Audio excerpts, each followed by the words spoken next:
Why would grown men travel across town just to taste one woman's cooking? What made her assistant too terrified to look inside the main pot? What was riding in the steam that night the entire community saw their beloved Mama Tolani's true face? In the glow of evening lanterns, Mama Tolani Ogunlai's food stall was sacred ground. Ton Bakir came every night like clockwork. Chike Obioma, the analytical teacher, couldn't explain why he craved her food. The line never ended. The devotion never wavered. But Amara Kolechi, the young assistant, had noticed the rules. Never touch the large pot. Never ask questions. Never look inside. One night, Mama Tolani's eyes betrayed her, a flash of panic when Amara got too close. That's when the assistant saw it, something dark and sinuous moving beneath the lid, something that didn't belong in any kitchen. When Chike finally forced the pot open in front of the whole crowd, what rose from the steam shattered years of trust in a single, horrifying moment. They had been eating her food for years. Now they knew the price of that devotion. The evening air was thick with the scent of palm oil, pepper, and something else, something that made people forget their troubles and follow their noses to Mama Tolani's store. She stood behind her station like a queen at her throne, her green headwrap catching the lantern light, her yellow apron stained with the marks of another successful night. The wooden counter was scarred from years of service, plates stacked high, steam rising in ghostly columns from the pots that seemed to bubble with their own heartbeat. Mama T. Ton Bakir's voice boomed across the street before his massive frame appeared through the gathering crowd. You know what I want? Mama Tolani smiled, that warm, knowing smile that had earned the trust of hundreds. Turned, when have I ever forgotten? Her hands moved with practiced grace, ladling thick stew into a bowl without even looking. She knew every customer by heart, every preference, every craving. Chike Obioma arrived moments later, his teacher's satchel still slung over his shoulder. He was quieter than Turned, more observant, but his eyes held the same hunger. One day, Mama, he said, settling onto the bench, you have to tell us your secret. Hard work and prayer, my son, she replied, the same answer she always gave. Hard work and prayer. But it was Benji who truly believed it. Her son stood at the edge of the store, chest puffed with pride, watching the line grow longer. At 19, he had his mother's sharp eyes and stubborn chin. When old Mama Risi had dared to suggest that something wasn't natural about the food's popularity, Benji had nearly lost his mind defending his mother's honor. They are just jealous, he muttered now, counting the coins in the metal box. All of them. They can't stand to see you succeed. Mama Tolani reached over and squeezed his hand, but her smile faltered for just a second. Her gaze drifted to the large pot at the center of her station, the one she never let anyone else tend to, the one with the heavy lid that never came off in public. The one that sometimes seemed to shift when no one was watching. Benji, she whispered, success always has a price. Amara Kolechi had been working at the store for 3 weeks, and she still hadn't touched the main pot. She scrubbed plates in the metal basin, her hands raw from the hot water, watching Mama Tolani move between the smaller pots with ease. The woman was generous with her teaching, showing Amara how to season the rice, when to add the vegetables, how to read the customers' faces. But whenever Amara's curiosity drifted toward the large covered pot at the center, Mama Tolani's warmth vanished.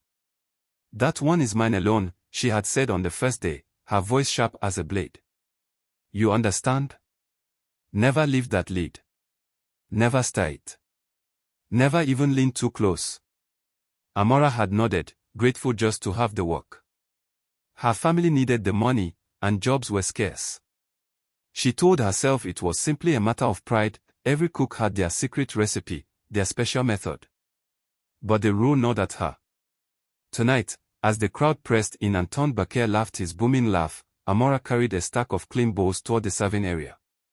She passed close to the main pot, and that's when the smell hit her. It wasn't the rich aroma of stew or spices. It was something else, something earthy and cold, like wet soil after rain, like the inside of a dark cave. The scent disappeared as quickly as it came, replaced again by the mouth-watering fragrance that kept the customers coming back. Amara froze, her heart hammering. Girl. Mama Tolani's voice cracked like a whip. What are you doing standing there? Move. Sorry, Mama. I just what? Mama Tolani's eyes were wide, almost wide. She positioned herself between Amara and the pot, her body aware. Go serve table 3. Now. Amara hurried away, but she glanced back once. Mama Tolani stood perfectly still, her hand resting on the pot's lid as if holding something down. Her lips moved in a whisper, words Amara couldn't hear over the noise of the crowd. And for just a moment, Amara could have sworn she saw the lid tremble. She shook her head, forcing the thought away. It was just steam. Just pressure. Just her imagination running wild in the heat and chaos of the evening rush. But that smell lingered in her memory, cold and wrong, long after the last customer had gone home. It was past midnight when Amara returned to collect the cloth she'd forgotten. The street was empty now, the lanterns dimmed to dying embers. She expected the store to be dark and locked, but a single light still flickered inside. Mama Tolani stood alone before the main pot, the lid slightly ajar. She was speaking, no, chanting, in a language Amara didn't recognize. Her voice rose and fell like a prayer, like a plea, like a warning to something unseen. Amara pressed herself against the corner of a nearby building, hardly daring to breathe. Then the pot moved. Not from steam or heat. It shifted on its base, a slight but deliberate rocking motion, as if something inside was testing its boundaries. The lid rattled once, twice, and Mama Tolani's hands shot out to hold it down, her whole body tensing with effort. Sleep, she whispered urgently. Sleep now. Not yet. Not yet. The movement stopped. Silence returned, broken only by Mama Tolani's ragged breathing. Amara didn't wait to see more. She turned and ran, her forgotten cloth abandoned, her mind screaming with questions she was too terrified to answer. The next morning, old Tiniola Bamboy sat at the edge of the store, waiting for her breakfast. When Amara served her, the old woman grabbed her wrist with surprising strength. You've seen it, haven't you? Tiniola's eyes were clouded with age but sharp with knowing. I saw it too, many years ago. Before she learned to hide it better. She leaned closer, her breath sour. Some successes are fed by more than hard work, child. Some hungers are never meant to be satisfied. Before Amara could respond, Tiniola released her and shuffled away, leaving her words hanging in the air like smoke. Amara looked toward the main pot, its lid firmly closed, and felt the weight of a terrible secret pressing down on her chest. Amara found Benji behind the store 3 days later, stacking firewood with the same fierce efficiency he brought to everything. She had rehearsed the words 100 times, but now, standing before him, they felt foolish on her tongue. Benji, I need to talk to you about your mother. He didn't look up. What about her? It's about the pot. The main one. I've seen.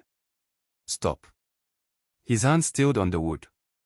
When he finally turned to face her, his expression was cold, guarded. What have you seen? The intensity in his eyes made her hesitate. Things that don't make sense. The way she guards it. The way it moves sometimes. And Tiniola said. Tiniola. Benji's laugh was bitter, sharp. That old woman has been spreading lies about my mother for years. Jealous gossip from people who can't stand to see us succeed.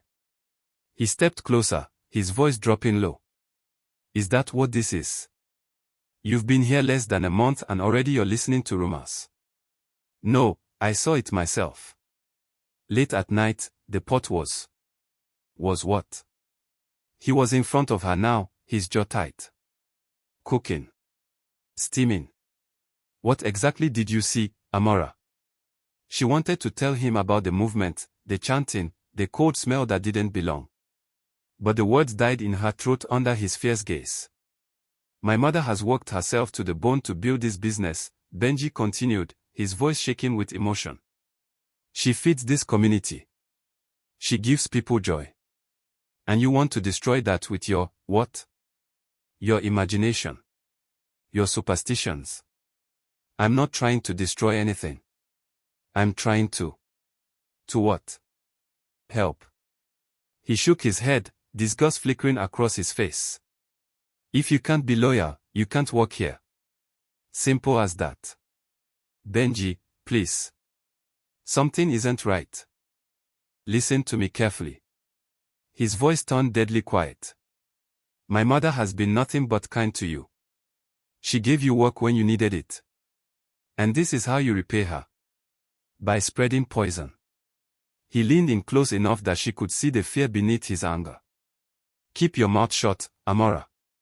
Whatever you think you saw, forget it. Because if you speak one word of this nonsense to anyone else, you'll regret it. He turned and walked away, leaving her standing alone with her truth, a truth no one wanted to hear. That night, Amara's hands trembled as she washed the dishes, and she couldn't bring herself to look at the main pot at all.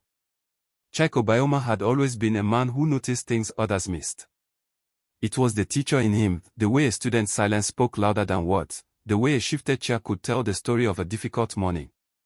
So when Amara dropped the third plate in as many days, he noticed. She stood at the washing basin, her shoulders hunched, her movements jerky and uncertain. Every few minutes, her eyes would dart toward the main pot, then quickly away, as if looking at it burned. Amara, he called gently, setting down his empty bowl. Are you well? She jumped at the sound of her name. Yes, sir. I am fine. Just tired. But her hands shook as she reached for his bowl, and Chike saw something in her face that he recognized from his years in the classroom, the expression of a child carrying a secret too heavy to bear. He watched her move back to the basin, watched how she kept herself as far from the main pot as possible, even when it meant taking the longer path around the store. When Mama Tolani called for serving spoons, Amara fetched them from everywhere except near that pot. Fear. That's what he was seeing. Pure, bone-deep fear. Chike's gaze shifted to the pot itself. It sat there on the fire, massive and covered, steam rising in lazy spirals. There was nothing obviously wrong with it, just a cooking pot doing what cooking pots do. Yet now that he was paying attention, he noticed other things. The way Mama Tolani positioned herself always between the pot and her customers. The way her hand would rest on its lid during quiet moments, almost protectively. The way she never ladled directly from it when people were watching, but instead would turn her back, her body blocking the view. And there was something else.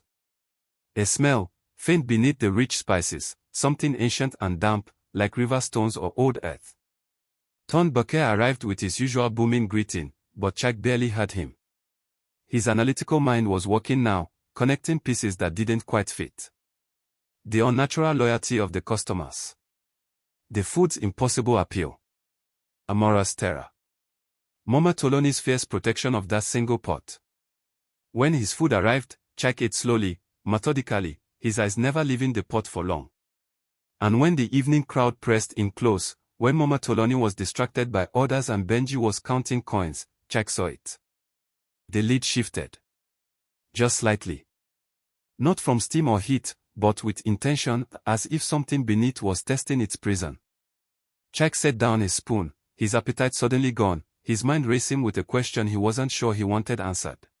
The following evening brought the biggest crowd of the week. Zainab Yusuf sat at the corner table with her husband, their children playing nearby. Idris Alemo, the night watchman, had just finished his shift and settled onto the bench with a satisfied sigh. The air was thick with laughter, the clatter of bowls, the hum of community. Amara moved through the chaos with forced calm, balancing plates, pouring water, avoiding the main pot. But the stall was small, and the crowd pressed in from all sides. Amara. Mama Tolani's voice cut through the noise. Bring me the large serving spoon. The one hanging behind you. Amara turned, reaching up for the spoon on the hook. Her elbow caught the edge of a tray, sending it sliding.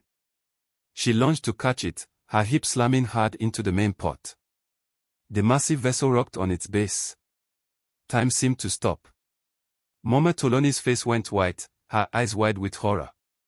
She dove forward, both hands reaching for the lid, but she was too far away. The lid shifted, just an inch, and from the gap came a sound that made Amara's blood turn to ice. A hiss. Low and long and utterly wrong. Not steam. Not water boiling over. This was alive, furious, cold as death itself. Zainab Yusuf's head snapped up from her meal. What was that? Chike was already on his feet, his teacher's instinct pulling him toward the sound. Did anyone else hear? Nothing. Mama Tolani's voice was shrill, desperate. She had the lid now, pressing it down with trembling hands. Just steam. Just the fire too hot. Nothing to worry about. But Idris Alemu was standing too, his watchman's eyes sharp and suspicious. That didn't sound like steam, Mama. Sit down. All of you. Sit down. Mama Tolani's voice cracked. Sweat beaded on her forehead despite the cool evening air. She looked at Benji, her eyes pleading, but even her son stood frozen, confusion and the first seed of doubt flickering across his face. Amara backed away from the pot, her whole body shaking. She had felt something when she hit it, not just the impact of metal on metal, but movement inside. Something coiling, something alive. Chike stepped closer, his voice steady and calm. Mama Tolani, I think we have a right to know what's in that pot. My food. My stew. That's all. But her voice had lost its authority. Then open it, Chike said quietly. Show us. Prove there's nothing wrong. The crowd had gone silent now, all eyes on Mama Tolani and her forbidden pot. Even the children had stopped playing. Mama Tolani's hands gripped the lid until her knuckles went white, and in the flickering lantern light, everyone could see her lips moving in silent, desperate prayer. I said open it.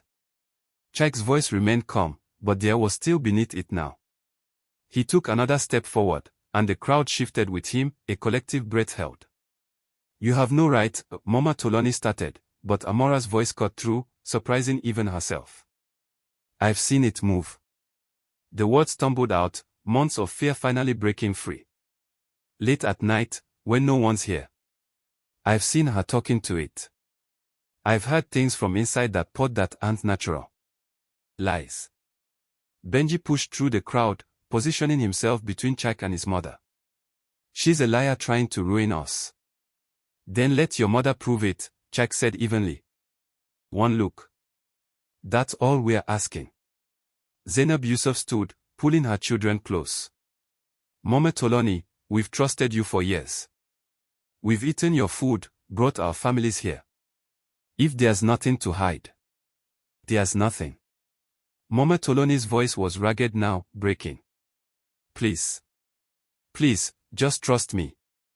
Have I ever harmed any of you? Have I not fed you, cared for you?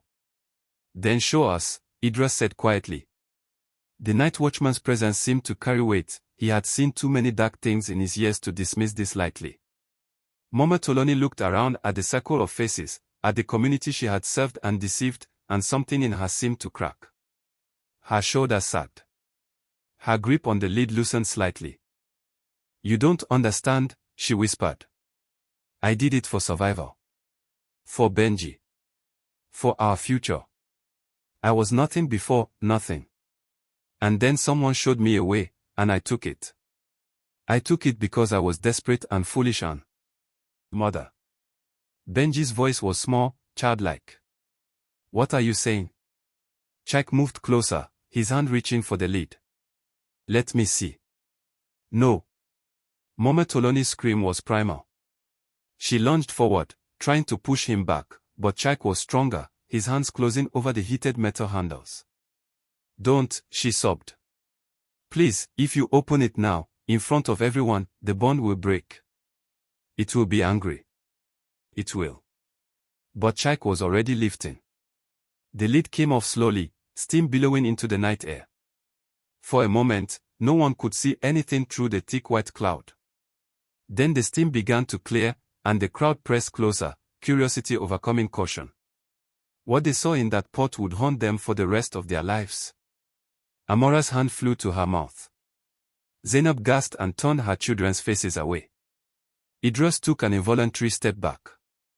Anton Bakir's voice shattered the terrible silence with a scream that echoed down every street in the neighborhood. The snake rose from the stool like something born from nightmare itself. Thick as a man's arm, scales black as midnight and glistening with oil, it emerged slowly, deliberately, its massive head swaying above the rim of the pot. Steam clung to its body, making it seem to shimmer and shift in the lantern light. Its eyes, ancient, knowing, malevolent, fixed on the crowd with an intelligence that was sickeningly human. God have mercy. Zainab shrieked, stumbling backward with her children. Plates shattered on the ground. Benches toppled as people scrambled away. But the snake kept rising, more and more of its impossible length uncoiling from the depths of the pot that could never have contained it. It moved with languid grace, tasting the air with a forked tongue, unhurried by the chaos it had created. Thorn's scream became a wail, raw and primal. He fell to his knees, hands clutching his stomach. We ate it. Oh God, we've been eating from this pot. We've been, his words dissolved into retching. The snake's head swiveled toward him, and everyone froze. For one endless moment, predator and prey locked eyes. Then the creature opened its jaws impossibly wide, revealing fangs that gleamed like polished bone, and released a hiss that seemed to come from the earth itself. The crowd broke. People ran in every direction, trampling plates and bowls, parents grabbing children, the elderly stumbling in their haste to escape. Screams filled the night, raw, terrified, the sound of trust shattered beyond repair. Jack stood transfixed, his analytical mind unable to process what his eyes were seeing. The snake was fully immersed now, at least 10 feet of riding muscle coiled on the cooking station, its tail still disappearing into the pot as if the vessel were a portal to somewhere dark and infinite. Mama Tolani had collapsed against the wall, her face a mask of despair. She wasn't trying to control the snake anymore. She simply watched as everything she had built crumbled around her. Mother. Benji's voice was barely a whisper.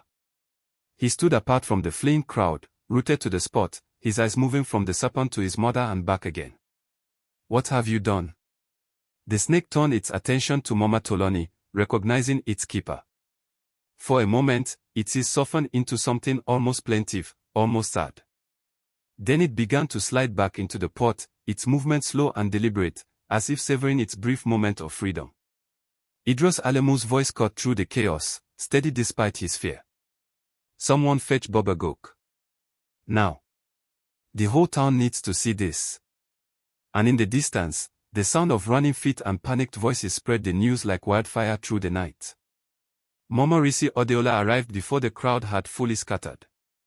She was a woman whose voice could carry across 3 streets, and tonight she wielded it like a weapon. A snake, she bellowed, her arms raised to the heavens. A demon snake in Mama Tolani's pot. We've been eating cursed food. Our children have been poisoned with dark magic. People who had started to flee now stopped, drawn back by the terrible gravity of her words. Neighbors emerged from their homes, lanterns in hand. The street began to fill with bodies, all pressing toward the store where the pot still sat, lid now hastily replaced by Chike's shaking hands. I always knew. Mama Risi continued, pacing like a prophet. That food was too good. Too perfect. No natural cooking makes people come back like addicts, like slaves. She sold her soul, and we paid the price with our bellies. Enough. The single word cut through the chaos like a blade.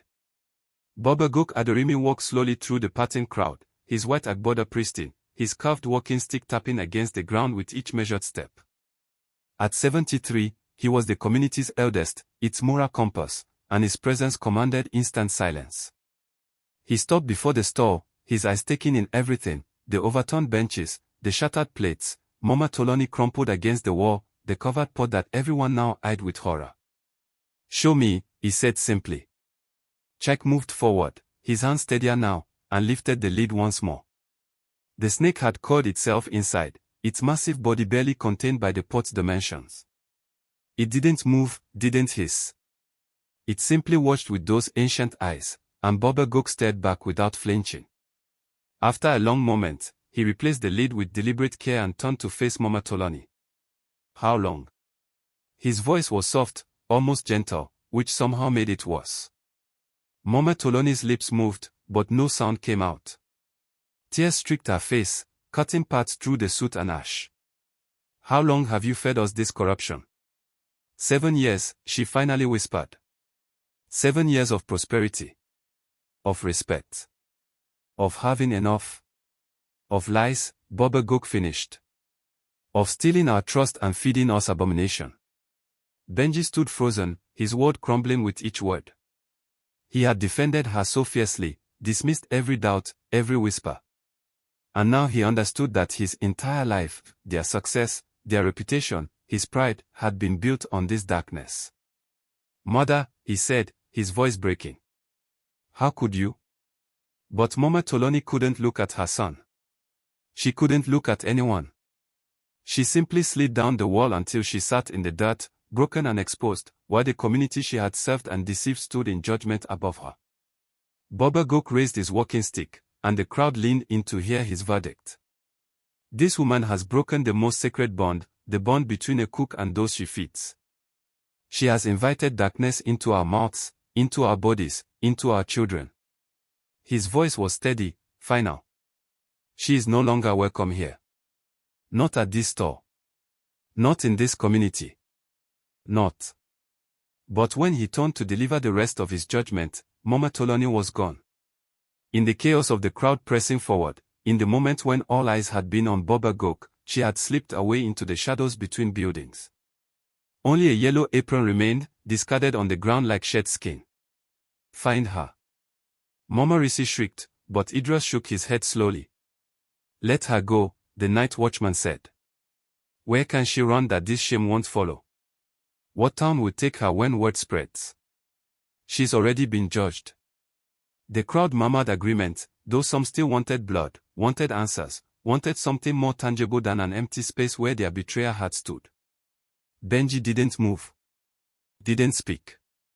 He stared at the abandoned apron as if it might somehow explain how his mother, the woman who had sung to him as a child, who had sacrificed everything for his future, had fed an entire community from a pot of lies. By morning, the store stood empty and cold. The fire had died to ash. The pots sat overturned, their contents spilled and soaking into the dirt.